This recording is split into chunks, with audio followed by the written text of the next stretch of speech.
क्या आप कभी सोचते हैं कि हम उन चीज़ों पर क्यों उदास होते हैं जो हमारे हाथ से निकल गईं?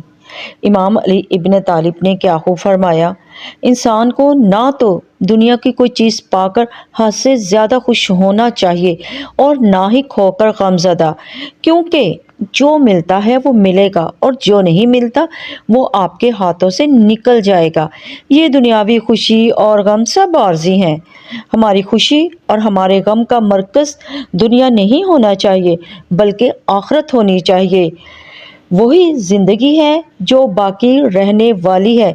इसलिए हमें सिर्फ़ और सिर्फ़ तवज्जो उन बातों पर लगानी चाहिए जो कब्र के बाद हमारे काम आएँगी। और अल्लाह ताला हमें इस बात की हिदायत दे कि हम दुनियावी चीज़ों से पीछे हट जाएं और आखिरत की तरफ भागें। अगर आप इस बात से मुत्तफ़िक हैं तो वीडियो को लाइक कीजिए, शेयर कीजिए और मेरे चैनल को सब्सक्राइब कीजिए।